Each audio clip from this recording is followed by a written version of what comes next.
Hi, this is Jennifer Collins, and I am speaking with. Go ahead and introduce yourself. Carolina Carrillo. We are Thank you. talking. We are talking about let's see, week 5 of module 3, and we had some questions that we had to review. Yes. Okay, so we Okay, we so first we read a an observation of an experienced teacher in South Korea, I think, and then we're answering different questions about that. I don't know how you want to do this. Do you want to do like I answer one, you answer one, or how do you want to do that? yes, I think that's a good idea. One on Okay, one. because there are a lot of questions, like a lot, not just 18, Yeah, maybe. like 15. So I don't think we have to read them, or Okay, what do you think? I'm not sure if I could answer them without reading them, but well, we'll start. I'll start and I'll try to move through my answers really quickly, and then you tell me if there's anything different, okay, about Okay, yours as we go through it, okay? okay. So, the first question was about small talk. Why would you start with small talk? And my answer to this was that you would be wanting to try to keep a low active filter, so trying to relax students and make them feel better. And then what that's the teaching principle that justifies that opening. Usually, I think that the chatter should continue for no more than 5 minutes because Mhm. if it gets too long, students start to get really bored.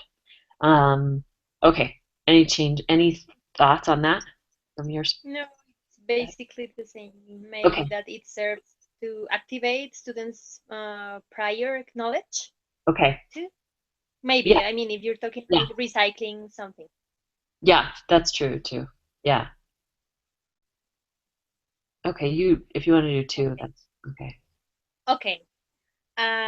Okay, number two is about well, it's about engaging in the small talk too. Hmm.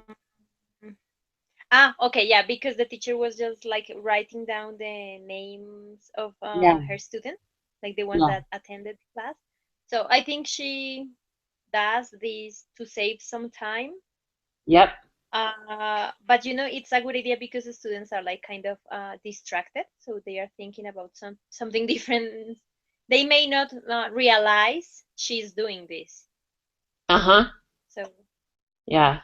I think that's the reason why she The does question here this. about how did the teacher manage to do two things at once? Like, what teacher doesn't do two things at once? Like, Yeah, as a like teacher, there it's are many not things just she two. does, right? You're doing like 10 things. Yeah, yeah. Teachers have, like eyes. I know. How do you say that? In their back, or In the back of I don't something. know well how to say. Yeah, yeah. They are like paying attention to everything. Yeah, you are. You are. Yeah. Um, okay, so then this question number 3 is about why the teacher started with the dialogue.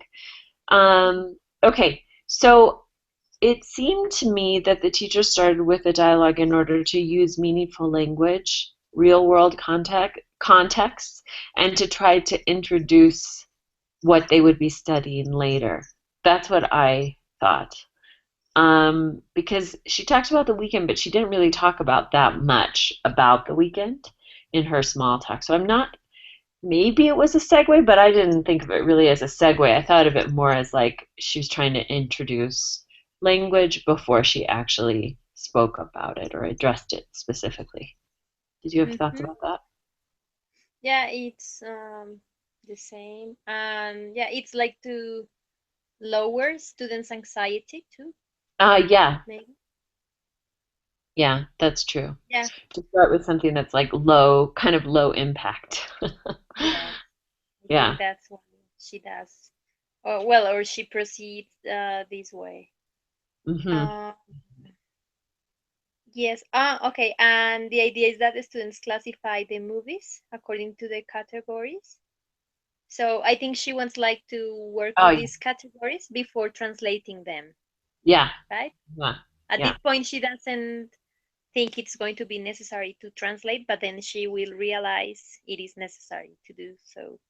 Mm-hmm. Yeah. Um, okay, what do you have for Oh, number 4? what do you think about this? So they ask, should the teacher, because the students had trouble with the categories. So it said, Yeah. should the teacher have asked the students to create that list? And I personally think even if the students don't or aren't very good at it, the teacher should ask them to create a list. But what do you think? Yeah, maybe she realized they were like really lost Mm-hmm. because Yeah. they say something about like students' faces, like they are nodding, but they are not understanding the Yeah. concept. So maybe she tried like to do some scaffolding, maybe. What do you think? Mhm. Yeah, Well, exactly. like, yeah, like to try to adapt, to avoid students or to stop students from struggling with these definitions. Yeah, I thought so too. Like I thought that that part was really important, and I do think it's important in a class because I think it motivates students to actually engage a lot more in the class if there's something that they don't fully understand. You know, if there's a task that they can't fully accomplish, I don't think you always should give students tasks that they can accomplish because then it's kind of too boring and too easy. Yeah, it's right. Yeah, and like content or let's say input is supposed like to be like I would say like a level more complex, like Mhm. Like to the one really, plus. yeah, like to be challenging Mm-hmm. for Yeah, students. Yeah, I yeah, agree. I agree with Okay, six. Do you want to do six? you. Okay, let me check it.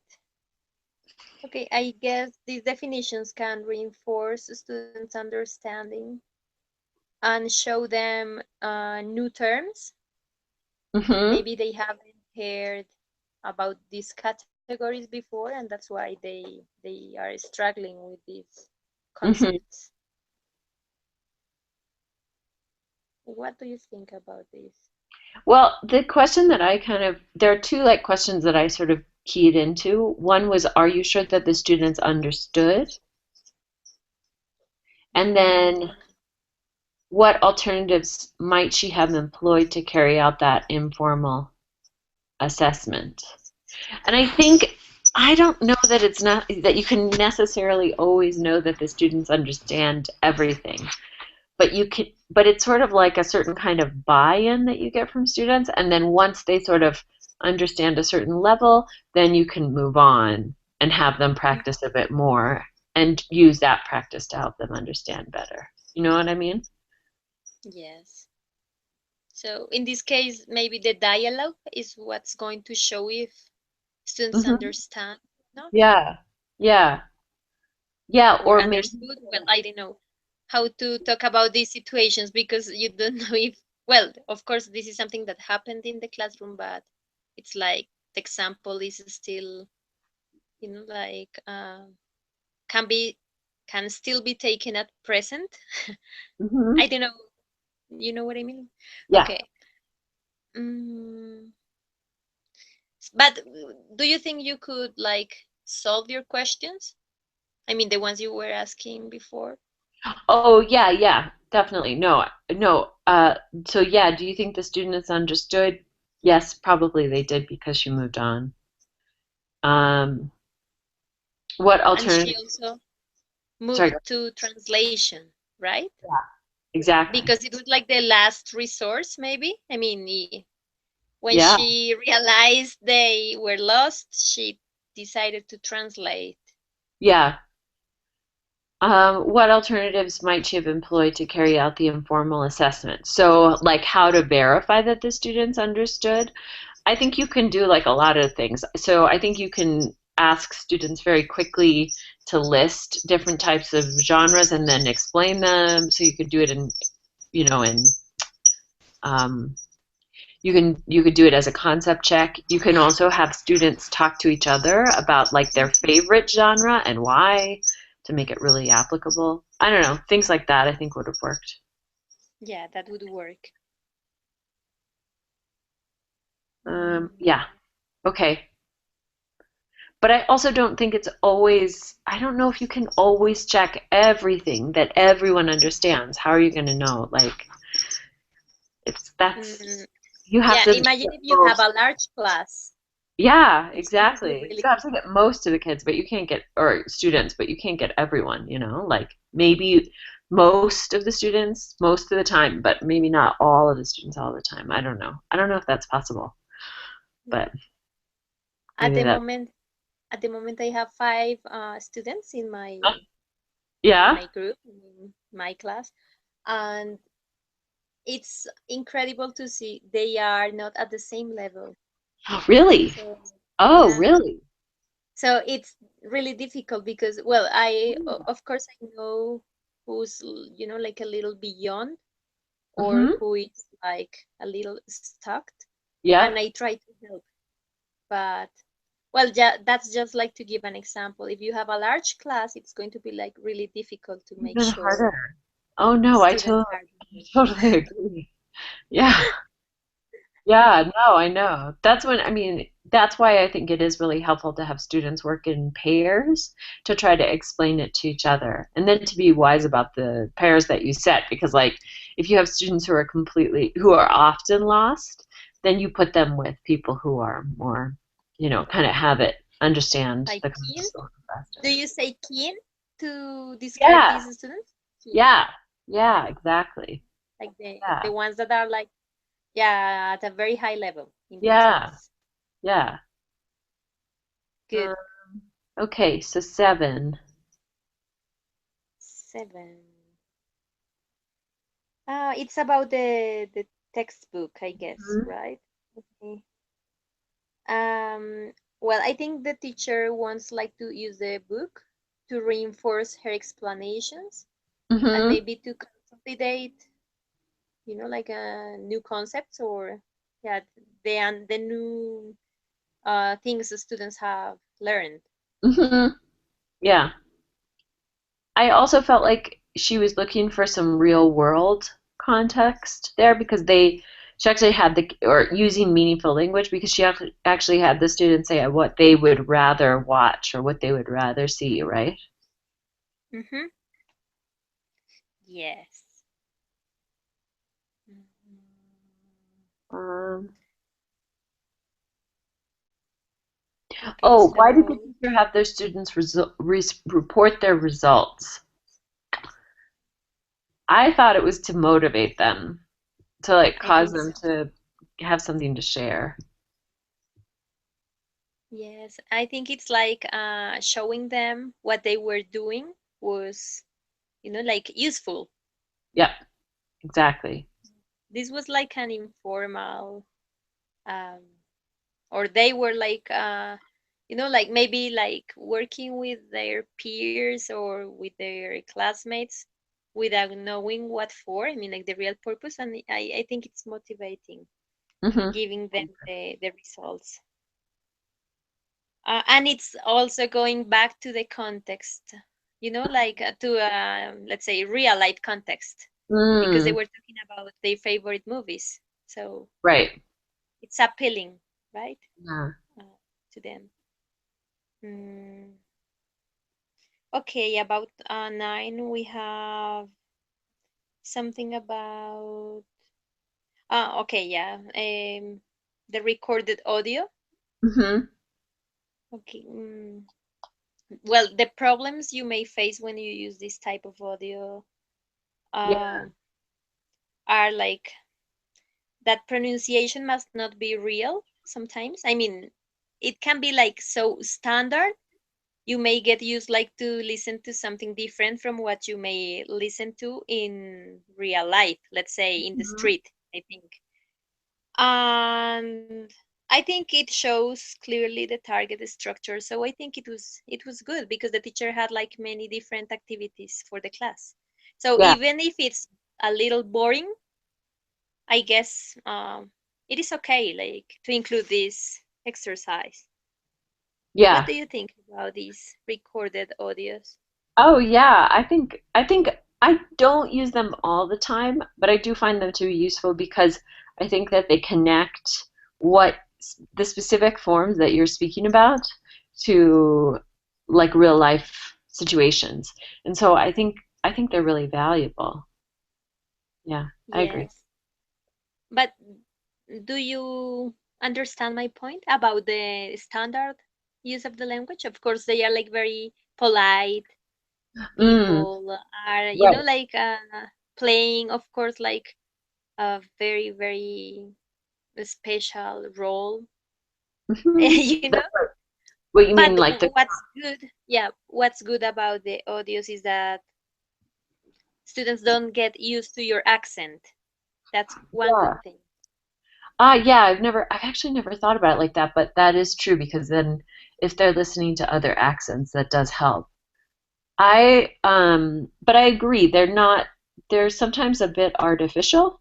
And so, Yes, yeah, it's really important, I think, to also include like audio samples or videos that are like more authentic authentic. ones, Mhm. not like scripts, Right. like how can you say that, like, yeah, like do you say pre-made? Pre-made? Right. Like previously made? Mhm. Pre-made? Yeah. Pre-made? Okay, scripts, But but I mean, but well, it's I still think it now that we're mentioning this, I think it depends on the students' levels. Maybe for yeah. the first levels, for the beginners, of course, it is like necessary like to give them some examples of standard English. But Hmm. for the ones that are like, like in B1, B2 levels, it could be great like to give some examples of authentic material. Hmm. Maybe movies or, well, something like, like more natural. Right. News reports, things like that, where people are really speaking normally. But you also have to, with those, you also have to do a lot more setup, I think. So you Of have to usually pre-teach some more vocabulary, which is something that she didn't do with Yeah. this, and I kind of think maybe she could have because makes the world go round is like it's pretty idiomatic. So I was thinking, like, why didn't maybe she do a little bit more of that to begin with? I don't know. Maybe she wanted like the students like to Hmm. deduce Yeah. some rules or some meaning, but their level is not high enough. Hmm. Yeah. It can be the reason. Uh, Okay. Then we have number 10. where it's It's about coral drilling. translating. What are the advantages of this core drilling? I mean, why did she include it That's what, here? okay. That's when she had the students repeat the lines. I think it's fluency. I think it's for fluency. I don't use a lot of choral drilling with students. I've been doing it a little bit more, but I don't normally use it very often because I also don't teach students who are so low. Like usually my students are more intermediate advanced, and so they tend to, I think students like that age, they tend to get a little silly. Uh-oh, are you still there? I'm sorry. Yeah, it's that I was like, there was like a call Ah, from a friend, so I just ah, like okay. uh canceled it. Okay. No, it's no. Yes, you're right. Sometimes when I watch these videos, I mean, with teachers like having this technique, or, well, I don't know, like choral drilling thing, I guess the class seems a little bit boring. And Mm-hmm. I guess the reason is because it looks like really teacher centered. Uh-huh. Like Yeah. students are like doing things, but like repeating and repeating. Well, sometimes it can be good, and I guess it could also, or it can also help to lower the affective filter, because when Yeah. you're like doing things with someone else, you may think you're not like doing silly things. Mm-hmm. Yeah. Yeah. I'm And sorry, it can I can't also, hear you. I can't hear you now. There's something wrong with it. oh, you really can't hear me Let at me all? check if I can hear you with the. Maybe it's because I. Here, let me find my headphones. Now I can hear you. Oh, you can? Yeah. Okay. I don't know why, but maybe when I cancel the call, okay, something happened, but it's working now. Okay. Um, let's see. Okay, so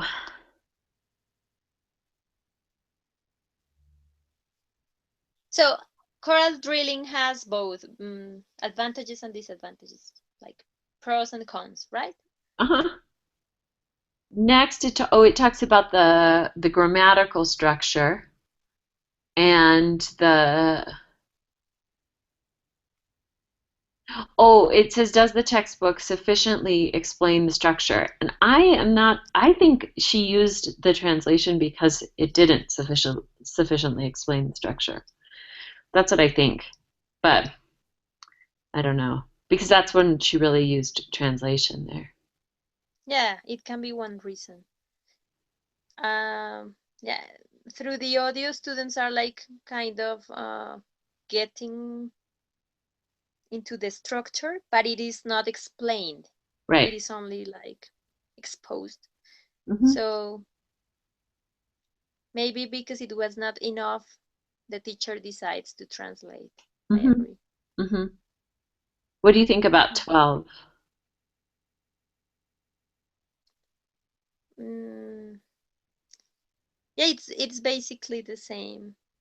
She didn't go beyond. I mean, the text Hmm. is not really focused on this grammatical structure, so that's why she gives lots of examples and tries like to do the topic to make it clearer. Hmm. Um, then we have something about The the would grid. rather structure. Hmm. Were you talking about this one? I mean, about number 12 or about number 11? I was talking about 11, Ah, yeah, so we were in the same one. and you're talking I'm about 12. checking number 12. Ah, okay. Hmm. Do you think students could have intuitively got a feel for the would rather structure? Maybe. It's not that complicated.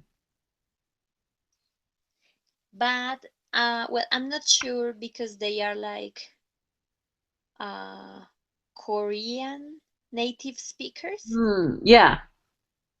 So it may like make things like more complex. Hmm. What do you think? Yeah. Maybe if there isn't an equivalent, I think that if we like translate this would rather to Spanish, maybe it's going to be easier. But I don't know if for Korean speakers it's going to be easy to do this. Yeah. True. Maybe that's why it was necessary that she switched to To like Korean. Korean to explain it. Okay. Mm. Okay, why do you think the teacher chose to have another communicative activity? So 13. So I thought that was like using real world context. I really liked this idea because I think it helped bring it back to what, kind of help the students apply what they had discussed before to their real lives. I thought that was good. I liked this activity. And I think it's kind of a good closing too, Hmm. because she opened the class, like with this small talk. So maybe it's just like to give the lesson like a nice closing. Hmm. Yeah.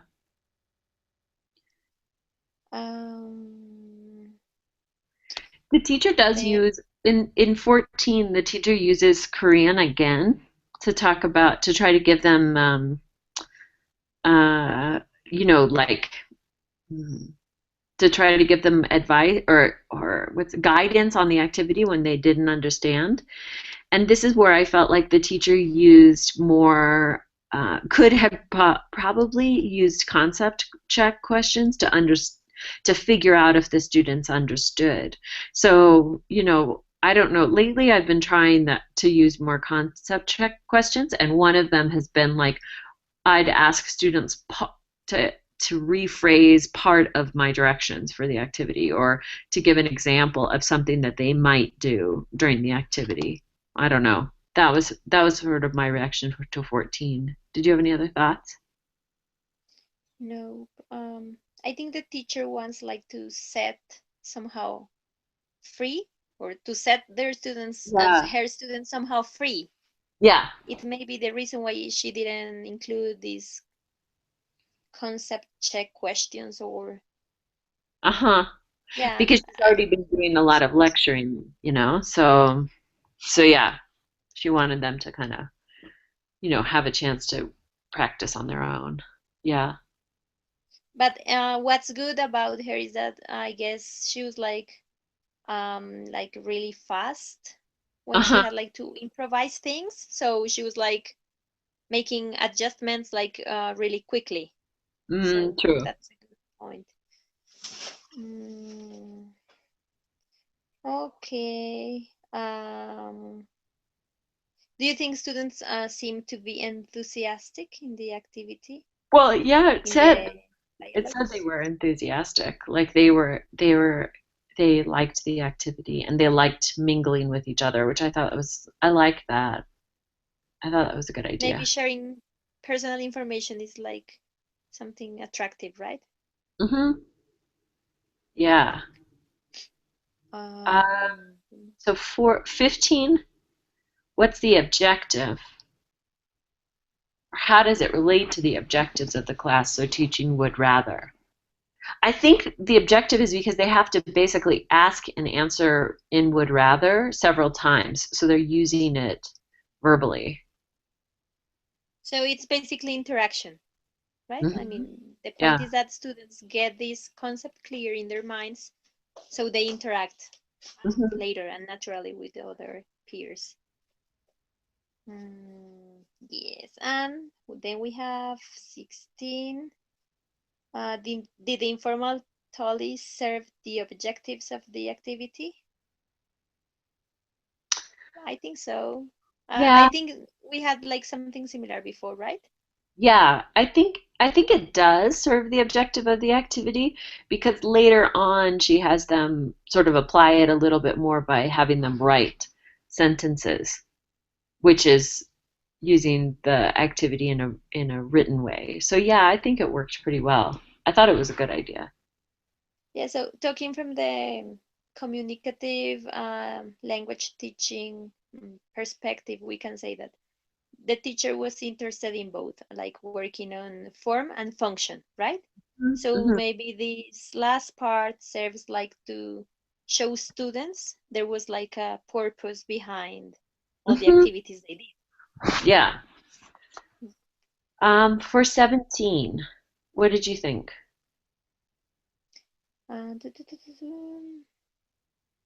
Okay, I think when you run out of time and you still have like some topics to be covered, well, my personal opinion is that you should not like try like to give students this information. I mean, just like to get rid of it. Mm-hmm. You have to stop. That's all. I mean, to make sure Right. they understood, and then you can like go over the topic Mm-hmm. Yeah. next time you have class with them. I don't think it's a good idea to do this. What do you think about that? Well, I think if students can get one sentence out, that's good. You know what I mean? So I think if you're trying to like explain something in a really short period of time because you're running out of time, you're not going to explain it very well. But if you're just doing like some sort of review activity, I think it serves to reinforce what you've learned, and then it's something that you can go back to. Like you can talk about it more. Like, so when you go into class the next time, you can say, what, I don't But know. your point is really interesting, yeah, because you're like classifying. I mean, like introducing a topic Uh-huh. and reviewing things. Yeah, it's Right. different. Yeah, I kind of think it is different. I mean, if the teacher really hadn't, the teacher didn't have very much writing in the class. There was maybe one other writing activity. So Hmm. if she has the students write one sentence, that serves to at least try to reinforce the Hmm. structure a little bit more. I think, especially for people who are more kind of visual or written, You're you right. know, they learn in Yeah, that way. maybe by the time she's like asking students to practice the dialogues, she can Right. ask them to write down some important things. Yeah. It's Okay, and so then amazing. the question was, there was some of the purpose nonetheless accomplished? That's a really tough question. Probably not. Probably they weren't accomplished. If you're trying to give students directions at the end, I don't know. If they're packing their stuff up, they're not listening to you anymore. That's what I feel like. Yes, but do you think they accomplished the objectives of the lesson? The main objectives, yes, I definitely do. Um, it may have helped for the teacher to give a little bit more time to introduce homework and things like that so that you can verify that students understand what they're doing when they go home. Because I feel like I've had a lot of students who are like come into class the next day, and then especially students who aren't very who are maybe younger, they'll come into Hmm. class the next day and then they'll say, but teacher, I didn't understand what we were doing. I mean, I get why they say that, like that's no excuse and definitely wouldn't Yeah. be an excuse in a college setting, but nonetheless, like I can kind of see that I've learned that it's partly my job to kind of go over that stuff a few times and like ask check questions about the homework in order to like get them to actually do the homework. You know what I mean? And sometimes they are pretending they don't understand because they didn't want to do homework. No, I know, exactly. A lot of times they do that. But I also feel like sometimes like I feel like your job is a little bit like a lawyer's job. Like at least if you put it in writing, you can say, look, this I wrote this on the You're right. board, you know? Yeah, I know. It's That's what I great. think. Did you have any thoughts So, about? no, do you have any extra comments or Hmm. questions? No, I didn't. I've never actually read something like this before. I thought it was Yeah, interesting because it's sort of so I- objective or because it's subjective. like reading the script of a YouTube video, right? Yeah, it's really funny. Yeah, yeah, It's yeah, it's like reading a novel. yeah, exactly. It's really It's funny. something totally different. It sounded like things were awesome in that classroom, though. So that's good. Okay. Well, Well, thank you so for I meeting with I me. guess that's all, right? Yeah. Thanks for meeting with So me, and good luck with thanks for meeting. the final stuff for the class. Uh-oh. Sounds like you can't hear me anymore. Well, have a great weekend. See you You later. too. Okay. See you. Bye-bye. Bye.